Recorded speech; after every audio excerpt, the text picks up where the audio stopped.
मैं हूं महविश तबस्सुम और आप देख रहे हैं प्रोग्राम दी स्पेशल रिपोर्ट। नाजरीन, तहरीक-ए-इंसाफ की हुकूमत ने अपना पहला 70 खरब 22 अरब रुपए का बजट पेश कर दिया है। तरक्याती कामों के लिए 1800 अरब रुपए मुख्तिस किए गए हैं और टैक्स वसूलियों का हदफ 550 अरब रखा गया है और विफाकी बजट का खसारा 3560 अरब रुपए होगा। बजट में पहली बार विफाकी वुज़राओं की तनख्वाहों में 10% कमी का फैसला भी किया गया है। लेकिन सवाल है गरीब आवाम का। आवाम को अरबों खरबों के अदादो शुमार समझ नहीं आते। गरीब को सिर्फ 2 वक्त की रोटी दरकार है, महंगाई से निजात हासिल करने की तमन्ना है, सर को छुपाने के लिए छत की ख्वाहिश है और पीने के लिए साफ पानी चाहिए। सस्ते और मेयारी इलाज के लिए अस्पताल का सवाल है। देखना यह है कि तब्दीली सरकार आवाम को ये सब दे पाती है या नहीं। दूसरी जानिब विफाकी हुकूमत के बजट पर मुल्क की सियासी और ताजिर बरादरी ने अपने सख्त रद्द अमल का इजहार किया है। उनका कहना है कि ये पाकिस्तान का नहीं बल्कि IMF का बजट है और अपोजिशन जमातों ने भी इस बजट को मुस्तरद कर दिया है। साथ ही साथ आज के प्रोग्राम में हम बात करेंगे वज़ीर आज़म के कौम से खिताब की, जिसमें उन्होंने एक आला सतह कमीशन बनाने का ऐलान किया है और वो कमीशन ये पता लगाएगा कि मुल्क पर 24,000 अरब रुपए का कर्जा कैसे चढ़ा। इसके साथ साथ मुल्क की मजमूई जो सियासी सूरत हाल है उस पर भी बात करेंगे। प्रोग्राम में मेरे साथ शामिल गुफ्तगू हैं सीनियर एंकर पर्सन तज्जियाकार उसामा गाजी। उसामा गाजी, किस तरह से आप देख रहे हैं बजट पेश कर दिया गया है और वो जो बड़ी बड़ी बातें करते थे कि अवाम दोस्त बजट होगा, नौकरियां देखने की बात हुई, घर देने की बात हुई, लेकिन अब ये जो बजट पेश किया गया है इसमें तो लग रहा है कि आम जो अशियाए खुर्द नोश है वो भी आम आदमी की पहुंच से दूर हो गई हैं। किस तरह से देख रहे हैं आप?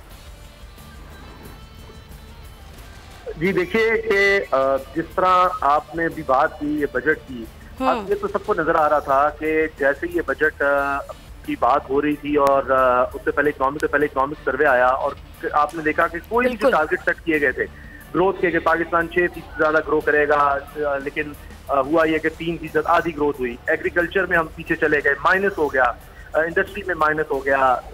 आप देखें कि जो महंगाई की शरह थी वो कितनी 9% से ऊपर चली गई। तो हर इंडिकेटर पर हमें तबाही का सामना था। बिल्कुल उसके बाद नजर आ रहा था कि ये बजट जो बड़ा खौफनाक होगा और ये बार बार बातें बजट से पहले ही महंगाई हो गई थी जी। और पाकिस्तान की तारीख में सबसे ज्यादा रेवेन्यू का टारगेट इसमें रखा गया है 5,500 अरब रुपया तकरीबन। अब जहां हम 4,000 अरब नहीं इकट्ठा कर पाए वहां हम 5,500 अरब कहां से इकट्ठा करेंगे। अब उन्होंने किया ये है कि हर चीज पर, हर जगह पर टैक्स लगा दिया गया है। कोई ऐसा सेक्टर इकोनॉमी का नहीं बचा जिस पर टैक्स नहीं लगाया गया। मिसाल के तौर पर कि अगर ये कर दिया है कि जनाब प्रॉपर्टी है और आप नॉन फाइलर जो कि टैक्स ईयरली नहीं दे रहा या उस तरह से पे नहीं कर रहा, तो अब पहले वो प्रॉपर्टी नहीं खरीद सकता था, 50 लाख से ज्यादा थी, अब वो खरीद सकता है। लेकिन साथ ही क्या किया है कि जो रेट होगा सरकारी रेट उसका 50% जो मार्केट रेट है वो कर दिया, उस पर वो टैक्स अदा करेगा। तो इस लिहाज से वहां पर भी टैक्स बढ़ा दिया गया है। सिगरेट पर टैक्स है, चीनी पर टैक्स है। आप देखिए चीनी पर टैक्स लगाने से खाने पीने की दीगर चीजें भी सारी महंगी हो जाएंगी, हर सतह पर महंगाई हो जाएगी। GST जो है आपने देखा, कहा तो जा रहा है उसको मेंटेन रखा गया है, लेकिन जिन लोगों पर टैक्स लगाया गया, इंडस्ट्री पर टैक्स लगाया गया, मिसाल के तौर पर आप ये शुगर इंडस्ट्री ले लें तो उन्होंने किससे लेने हैं पैसे? एंड कंज्यूमर से लेने हैं, उन्होंने पैसे उसी से वसूल करने हैं, रिटेलर से लेने हैं। तो आप देखेंगे कि हर सतह पर ये महंगाई जो है ये बढ़ती नजर आएगी और ये कोई ढकी की बात नहीं है। एक महंगाई का तूफान है। कहा यही जाता है कि जो अमीर लोग हैं उनसे हम टैक्स लेंगे, लेकिन अमीर लोगों से टैक्स का बिल्कुल उसामा, कहा तो यही जाता है कि अमीरों से टैक्स लिया जाएगा, गरीब की जेब पर बोझ नहीं पड़ेगा। लेकिन ये जो अब बजट आया है इससे ऐसा लग रहा है कि सूरत हाल बिल्कुल इससे मुख्तलिफ है। माहिर मौशियात शाहिद हसन सिद्दीकी साहब भी हमारे साथ मौजूद हैं, उनसे भी बात करेंगे। शाहिद साहब, क्या लगता है आपको, बजट तो पेश कर दिया गया लेकिन जिस तरह से एक महंगाई का तूफान बजट से पहले ही था, अब बजट आने के बाद तो लग रहा है कि हर चीज पर टैक्स बढ़ गया है। क्या गरीब की जेब पर बोझ डाले बगैर मुआशी तरक्की मुमकिन नहीं है? देखिए, माशी तरक्की तो हो ही नहीं रही है। मैं तो आपको वही पहले अर्ज कर दूं कि इस साल आप देख लें, अगले साल और उससे अगले साल, मैं आपको रिकॉर्ड पे एक चीज़ बता रहा हूँ। इस हुकूमत ने जो पॉलिसियाँ अपनाई हैं बिल्कुल उसमें पहले 3 वर्षों में पाकिस्तान, 3 वर्षों की मैं बात कर रहा हूँ, 20 और 21 की विषय, पाकिस्तान की जो मईशत की शरह नमू है उससे सुस्त रहेगी जो इनको मुस्लिम लीग नून ने विरसे में दी थी। 5.4% थी, अब इस साल 3.3 रही है, अगले साल 4 बड़ी मुश्किल से होगी और उससे अगले साल से और इजाफा। तो 3 साल तक हमारा ग्रोथ रेट जनूबी एशिया का औसत 7% है, हम जो है वो 4% पे अटके हुए हैं। ये बहुत शर्मनाक बात है। अच्छा, दूसरी बात ये थी कि जनूब यानी आप श्रीलंका भी से पीछे हैं, बांग्लादेश से भी पीछे हैं, भारत से भी पीछे हैं, तो ये क्यों हो रहा है? दूसरी बात जो बड़ी अहम है वो ये है कि अभी जो गाजी साहब बात कर रहे थे कि जी 5,550 अरब रुपए का जो हदफ है वो बहुत बड़ा है और वो हासिल होना मुश्किल है। मैं इसको आपको दूसरा पहलू बताना चाहता हूँ जी। देखिए 5,550 अरब रुपए का इन्होंने हदफ रखा। अब ज़रा देखते जाइए, आपका 1150 रुपए जो है वो तो दिफा में है। अच्छा। उसके बाद जो है 2900 अरब रुपए कर्जों पर सूद है और 3200 अरब रुपए आप सूबों को दे रहे हैं। इन 3 मदों में 7,300 अरब रुपए का अखराजात हैं। अच्छा। यानी ये 5,500 अरब से तो सिर्फ 3 मदों में 1,800 अरब की शॉर्टफॉल आ रही है, 1,800 बिलियन। उसके बाद आपके तरक्याती अखराजात हैं, तनख्वाहें हैं, दूसरी चीज़ हैं। तो आप तो पूरे मुल्क को कर्ज़ों पर, रसासों पर बेच के चलाना चाह रहे हैं, आवाम पर बोझ डालने के बावजूद। मगर एक और परेशान कुन बात है कि देखिए सूबे शोर करते हैं कि जनाब वफाक हमारा इस्तेहसाल कर रहा है, जो पैसे हमें दिए जाते हैं वो बहुत कम होते हैं। क्या मैं आपको बताऊं कि इसके अंदर डंके की चोट पे ये लिखते हैं कि जो पैसे हम सूबों को देंगे 7वीं कौमी अवार्ड के तहत, उसमें से 423 अरब रुपया वो खर्च नहीं करेंगे। यानी या तो तरक्याती अखराजात में कटौती कर देंगे, या तालीम का बजट कम कर देंगे, या सेहत का बजट कम कर देंगे, मगर 423 अरब रुपये अमलन खर्च नहीं करेंगे, यानी वापस कर देंगे अमलन, ताकि बजट खसारे को कंट्रोल करें। और वो बजट खसारा रहेगा 7.2%, जो बहुत खौफनाक है। तो अब सवाल तो सिर्फ ये है कि अगर आपकी मईशत की शरह नमू सुस्त रहती है और महंगाई तो है जैसे गाजी साहब बता रहे थे 3.3 से 9% पे पहुंच जाती है, और ये बात कोई कर नहीं रहा, उन्होंने भी नहीं की कि ये बार बार हमें बता रहे हैं कि कर्जे जो है वो 7,000 अरब रुपए से 31,000 पर पहुंच गए। तो ये तो 2400 अरब रुपए साल बनता है 10 साल का, 2,400 अरब रुपए साल। अगर मैं आपसे ये कहूँ कि इस 9 महीने में 5,300 अरब के कर्जे बढ़ गए, तो फिर ये हुकूमत क्या जवाब देगी? उससे दुगने जो पिछले 10 वर्षों में बढ़े हैं। शाहिद साहब, बजट आने से पहले ही महंगाई बहुत ज्यादा बढ़ गई थी। आपको क्या लगता है कोई ऐसी चीज थी कि जिस पर हुकूमत अगर सब्सिडी दे देती तो आवाम के दिल में एक सॉफ्ट कॉर्नर पैदा हो जाता, क्योंकि आवाम ने बहुत साथ दिया था? देखिए पहले तो ये गलत फहमी आप निकाल दीजिए कि हुकूमत को आवाम की सपोर्ट की ज़रूरत होती है। अच्छा। हुकूमत को हमें समझना होगा, अब ये बहुत हो गया। एक तो होती है अमेरिका की, जो IMF से आपको कर्जे दिलवाता है, वर्ल्ड बैंक से कर्जे दिलवाता है, डॉलर के असूल के लिए आपको अमेरिका, और ताकतवर तबके, टैक्स चोरी करने वाले, कौमी दौलत लूटने वाले, जिनको आप इलेक्टेबल्स कहते हैं, जो इंतखाब हमेशा जीतते हैं, जिस पार्टी में भी आ जाएं, उनकी सपोर्ट चाहिए होती है। वो सपोर्ट उन्होंने ले ली, मैं भी आपको साबित कर दूंगा। मगर पहले आप इजाज़त दें, एक जुमला मैं आपको बता दूं। जी। पिछले 10 वर्षों में पाकिस्तान में जो बैरूनी कर्जे बढ़े थे, जिससे हमारी सालमियत को ख़तरा है, वो थे 50 अरब डॉलर, यानी 5 अरब डॉलर सालाना कर्जे बढ़े हैं 10 वर्षों में, जिसकी अब तहकीकात हो रही है। मगर अगर मैं ये बताऊँ कि इनके दौर में 9 अरब बढ़ गए, तो अगर इनके दौर में 9 अरब डॉलर बढ़े तो जो पिछले बढ़े थे उससे तो ये दुगने हैं। तो तहकीकात तो पहले इसकी कर लें कि ये 9 अरब डॉलर बढ़ कैसे गए, और फिर आपने और उनमें फर्क क्या रह गया? हकीकत को समझें, नहीं फ़र्क हो गया कि उनके 5 अरब डॉलर सालाना थे, आपके 9 अरब जो है ना 9 महीने के अंदर, अभी तो और बढ़ेंगे। फ़र्क तो हो गया बिल्कुल, चूँकि फॉरेन डायरेक्ट इन्वेस्टमेंट में 52% कमी हो गई है इस साल। टैक्सों की वसूली इस साल कम हो गई है। पिछले साल बरामदात बढ़ी थी, इस साल बरामदात नहीं बढ़ी उस रेट से। तो ये 3 खराबियां जो आई हैं, उसका आगे चल के क्या होगा? मगर जो मैंने जब ये कहा कि इनको ताकतवर तबकों की मदद की ज़रूरत है, मैं एक जुमले में आपको बताना चाहता हूँ कि एक आदमी जो कि बेचारा 15,000 रुपये महीना जिसकी तनख्वाह है, वो जब मोबाइल में वो कार्ड डालता है तो उस पर टैक्स कट जाता है। एक आदमी जिसके पास 10,000 रुपये है, 80 साल की उम्र है, माजूर है, वो 10,000 रुपये बैंक में जमा करता है तो मुनाफे पर 10% टैक्स कट जाता है।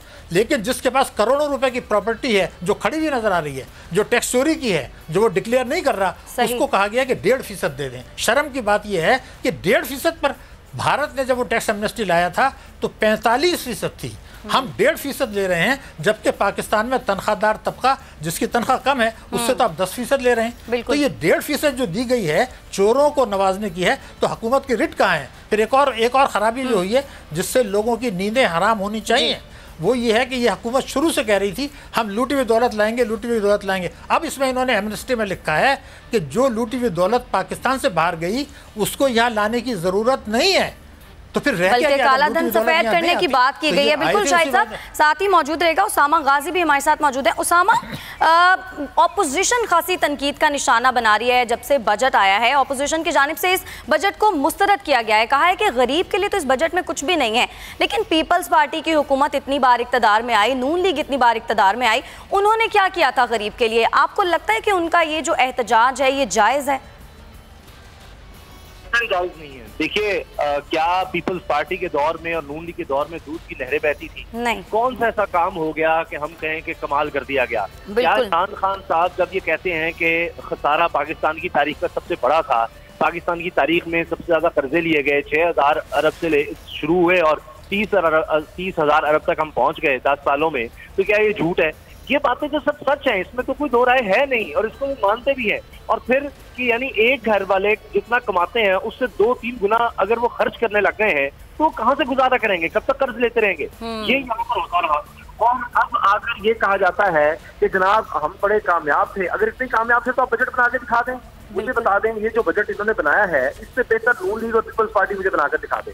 ہم میں سے کس کو نہیں پتا کہ پاکستان اس وقت شدید خسارے میں جا رہا ہے؟ دیوالیہ پن کا خدا نخواستہ خطرہ تھا. آپ نے جتنے پیسے دو شمالی سے لینے تھے وہ لے کر سارے اڑا بھی دیے، کیونکہ اکانومی میں وہ آ رہے ہیں اور ختم ہوتے چلے گئے. اب آئی ایم ایف نے بھی آپ کو تب پیسے دینے ہیں. ابھی دیکھیں ایگریمنٹ ہوا ہے، انہوں نے پیسے کوئی نہیں دیے شیئر آف ڈالر، انہوں نے تب دینے ہیں جب یہ بجٹ پاس ہو جائے گا کہ واقعی انہوں نے ریفارمز کی طرف یہ گئے ہیں، یہ اتنے پیسے اکٹھے کریں گے کہ ہمیں بھی واپس دے سکتے ہیں. اس کے لیے پھر اکانومی میں ٹیکس انہوں نے لگانا ہی لگانا تھا اور کوئی حل نہیں تھا. ہاں یہ ضرور میں کہتا ہوں کہ یہ غلطی اس حکومت کی ہے، نااہلی ہے کہ جناب ایمنسٹی اسکیم لے کر آ رہے ہیں، لوگوں کو پکڑ نہیں پا رہے. لیکن اس میں بھی مسئلہ یہ ہے کہ مجھے بتائیں ایف بی آر کیا اس عمران خان کی حکومت نے بنایا ہوا ہے؟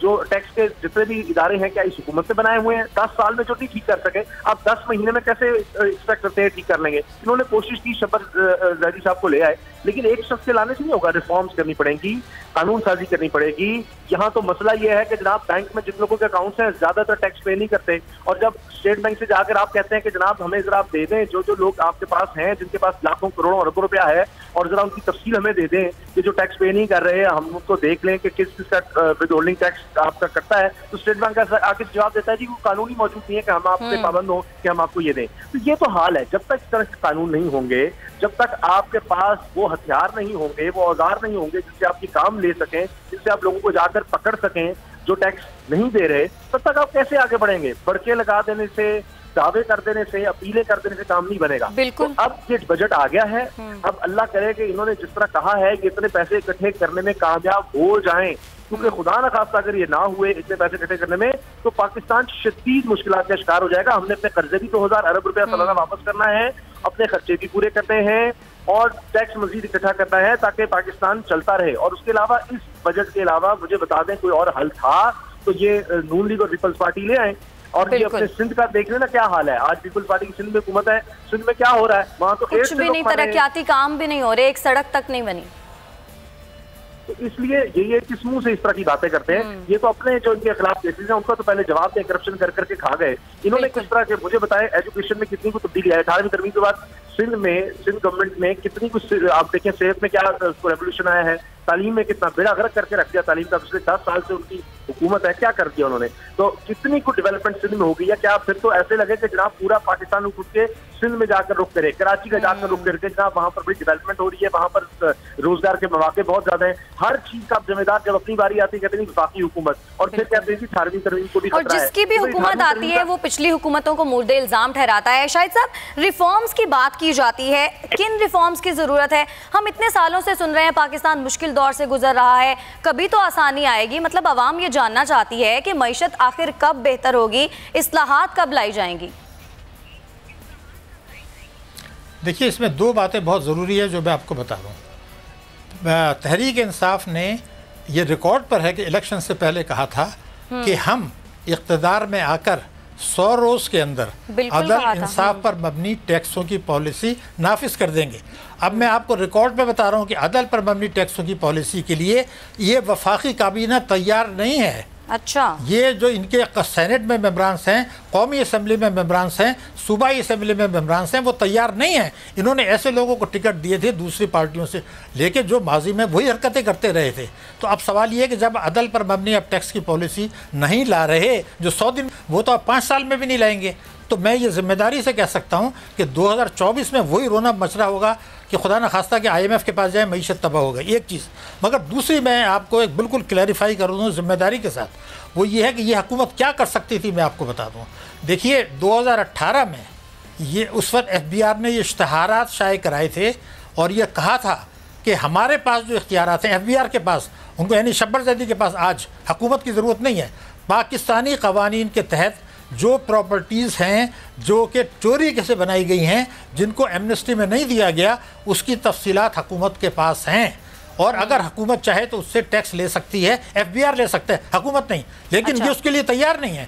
ابھی عمران خان صاحب نے بڑے فخریہ کہا کہ میرے پاس اثاثوں کی کھاتوں کی تفصیلات میرے پاس موجود ہیں جو کہ جن سے فائدہ نہیں اٹھایا گیا، وہ چوری کے پیسے کی ہیں.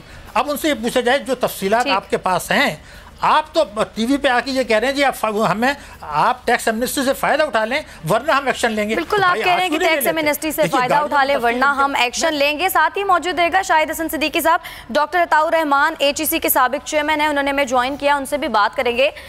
معروف سائنسدان بھی ہیں، فخر پاکستان بھی ہے. ڈاکٹر عطاء الرحمان صاحب، کیا لگتا ہے آپ کو 43 ارب روپے مختص کیے گئے ہیں؟ پاکستان میں اعلیٰ تعلیم کا حصول ایک انتہائی مشکل امر ہے. آپ کو لگتا ہے کہ 43 ارب روپے جو مختص کیے گئے ہیں یہ کافی ہوں گے اعلیٰ تعلیم کے لیے؟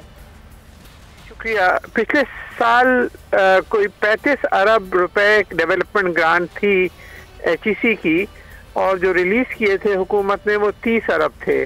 اچھا، تو 30 ارب روپے کے مقابلے میں یہ 43 ارب روپے جو رکھے گئے ہیں، یہ تقریباً 42% کی بڑھوتی ہے ریلیز فنڈز پہ، اور 22% کی بڑھوتی ہے approved budget to approved budget اگر آپ کمپیئر کریں. تو یہ ایک بہت بڑی بڑھوتی کی ہے حکومت پاکستان نے. اعلیٰ تعلیم کے لیے تو میں چاہتا ہوں اور بھی زیادہ رکھے جائیں، لیکن جو موجودہ صورتحال ہے جو فنڈنگ کی، اس کے اندر بڑھوتی کی ہے پچھلے سال کے مقابلے میں. اور اس سلسلے میں موجودہ حکومت کو مبارکباد دینا چاہوں گا، خاص طور پہ جب آپ یہ سامنے رکھیں کہ نالج اکانومی کے تحت اس کے علاوہ 15 ارب روپے اور رکھے گئے ہیں، جس کے تحت بہت سارے پروگرامز یونیورسٹیز اور ریسرچ سینٹرز کو مضبوط کرنے میں خرچ ہوں گے. تو یہ پچھلے سال کے مقابلے میں کوئی 60-70% اگر اس کو بھی سامنے رکھا جائے بڑھوتی بن جاتی ہے، جو کہ ایک بہت بڑی انکریز ہے. اور ملک کی تاریخ کی سب سے زیادہ جو ڈیولپمنٹ بجٹ ہے وہ اس موجودہ حکومت نے دیا ہے. اس میں مبارکباد کے مستحق ہیں حکومت کے، انہوں نے اعلیٰ تعلیم کو یہ ترجیح دی ہے. تو یعنی عطاء الرحمان صاحب آپ یہ سمجھتے ہیں کہ جس طرح سے خان صاحب نے بات کی تھی، نوجوانوں کی وہ بات کرتے رہے، یوتھ کی بات کرتے رہے، اعلیٰ تعلیم کی بات کرتے رہے، کیونکہ وہ کہتے ہیں نوجوان جو ہیں وہ اس ملک کا اثاثہ ہیں، قیمتی اثاثہ. تو آپ کے مطلب آپ یہ سمجھ رہے ہیں کہ یہ ایک بہت اچھا اقدام ہے حکومت کی جانب سے؟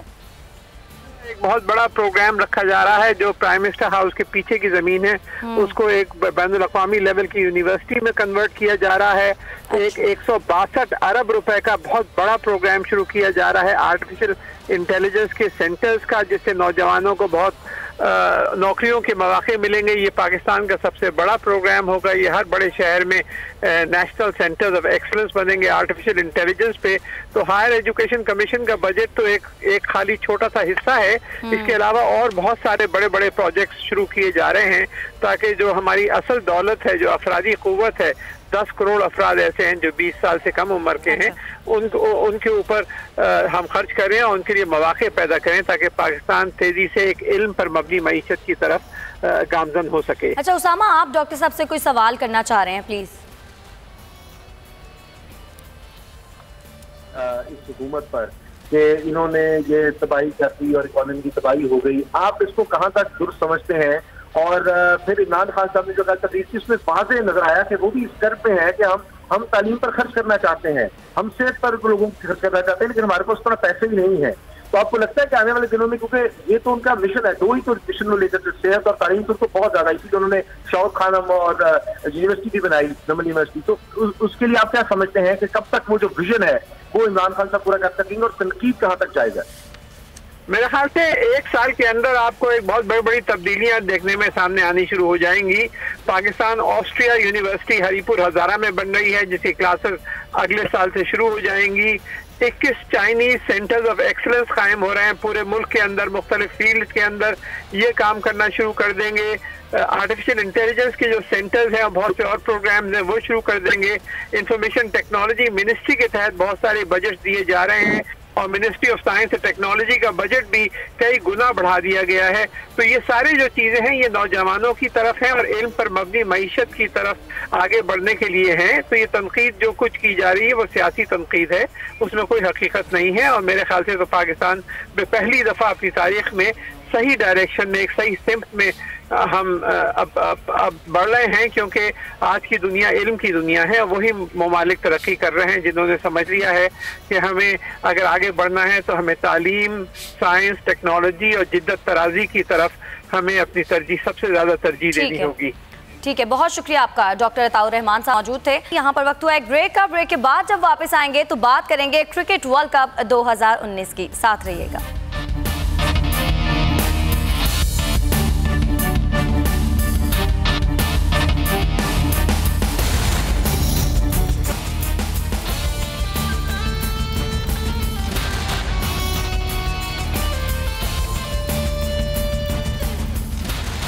Welcome back. اور اب بات کریں گے کرکٹ ورلڈ کپ 2019 کی. پاکستان دفاعی چیمپئن آسٹریلیا کے ساتھ اس وقت پنجہ آزمائی کر رہی ہے اور کپتان سرفراز نے ٹاس جیتا اور ٹاس جیت کر پہلے انہوں نے آسٹریلیا کی پاکستان کے خلاف بیٹنگ اس وقت جاری ہے. سرفراز نے ٹاس جیتا اور فیلڈنگ کا فیصلہ کیا. اس وقت ہمارے رپورٹرز ہمارے ساتھ موجود ہیں. نادرہ مشتاق اور اعجاز وسیم باقری ہمارے ساتھ لاہور سے موجود ہوں گے. نادرہ, پاکستان کے لیے آج یہ میچ کتنا اہم ہے؟ دیکھیں, پاکستان آلریڈی جو ہے خسارے کا شکار ہو چکا ہے. جب سری لنکا کے ساتھ ان کے جو بارش آڑے آ گئی تھی تو ایک پوائنٹ ملا تھا. اچھا, اس میں یہ تھا کہ پاکستان کے چانسز بہت زیادہ تھے سری لنکا کے خلاف جیتنے کے, کیونکہ پاکستان اور سری لنکا کا اگر کمپیریزن کرتے ہیں تو پاکستان جو ہمیشہ بہتر پرفارمنس کرتا نظر آیا ہے. اب اس میں جب پاکستان کو لاس ہوا ان اے سینس کہ بارش ہو گئی, اگر بارش نہ ہوتی تو 2 پوائنٹس ملتے. ابھی ایک پوائنٹ کر کے ڈیوائڈ ہو گیا ہے. تو پاکستان کے اس وجہ 3 پوائنٹ سے ایک میچ انہوں نے جیتا ہوا ہے جو کہ انگلینڈ کے خلاف جیتا تھا. اس کے علاوہ جو ایک میچ ہارا تھا, پاکستان کا قسمت بھی ساتھ نہیں دے رہی. دیکھیں, قسمت تو بہت ساتھ نہیں دے رہی ہے, کیونکہ اگر آپ دیکھ رہے ہیں کہ اس وقت ICC نے جو وینیو چوز کیا انگلینڈ کا, جو انہوں نے وینیو چوز کیا ہے ICC نے, تو تھوڑا ان کو سوچنا چاہیے تھا, کیونکہ فورکاسٹ جو ہوتی ہے نا وہ بہت پہلے سے ہو جاتی ہے. اور خاص طور پہ یہ یورپی کنٹریز ہیں, یہ ویدر کو بہت زیادہ فوکس رکھتے ہیں, کیونکہ وہاں پر بارش کبھی ہو سکتی ہے. ان کے 4 season in a day, you can say کہ آپ کبھی بارش بھی ہو جاتی ہے, کبھی گرمی ہو جاتی ہے, کبھی سردی ہو جاتی ہے. اسی طرح آسٹریلیا میں بھی ہوتا ہے.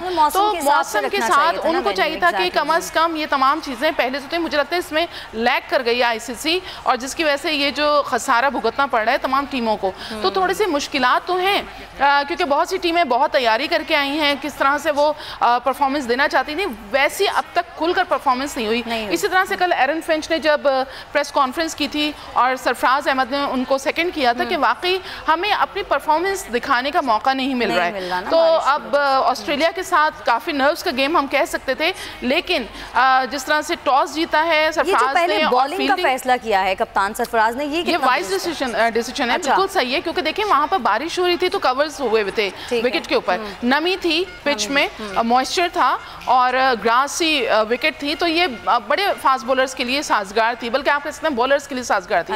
تو انہوں نے 4 بولرز کھلائے, بالکل صحیح ہے. لیکن مجھے تھوڑا سا یہاں پر ایک چیز کا اٹھ ہے کہ انہوں نے شاداب کو جو ڈراپ کیا, میرے خیال سے شاداب کو ڈراپ نہیں کرنا چاہیے تھا, کیونکہ شاداب تینوں ایریاز میں ماشاءاللہ سے اچھا کھیلتے ہیں, اچھی پرفارمنس ان کی, فیلڈر بھی اچھے ہیں, وہ بیٹنگ بھی کر لیتے ہیں, فاسٹ بالر کا اضافہ بھی تو کیا ہے نا. ہاں, تو وہ شاہین کو لے کر آئے نا, تو شاہین تو اب تک ایکسپینسو پڑ رہے ہیں, ان کو کافی رنز بھی دے چکے ہیں. آج کی جو بڑی لائن اینڈ لینتھ پہ بالنگ ہے, بہت زیادہ لیتل بالنگ اٹیک ہے, وہ عامر کا ہے ابھی تک. عامر نے 19 رن دیے تھے اب سے کچھ دیر پہلے, اور 1 وکٹ انہوں نے حاصل کی تھی, اور بڑی امپورٹنٹ وکٹ تھی فنچ کی جو کہ کیپٹن ہے. اور انفارچونیٹلی یہ جو انہوں نے رنز بنائے تھے 82 رنز پہ آؤٹ ہوئے ہیں, وہ بھی نہ ہوتے اگر سلپ میں کیچ ڈراپ نہ ہوتا ہے. ہمارا پرابلم یہ کہ ہم कैचेस ड्रॉप कर देते हैं। और catches always win the matches. तो हमारे जो कैचेस हैं ऑस्ट्रेलिया के खिलाफ, अगर आप पिछली हिस्ट्री निकालें तो हमने कैचेस ड्रॉप करने से ही ऑस्ट्रेलिया से मैचेस हारे हैं। और इसी तरीके से जो पहले वर्ल्ड कप हुआ था, गलतियां रिपीट होती रहती है ना।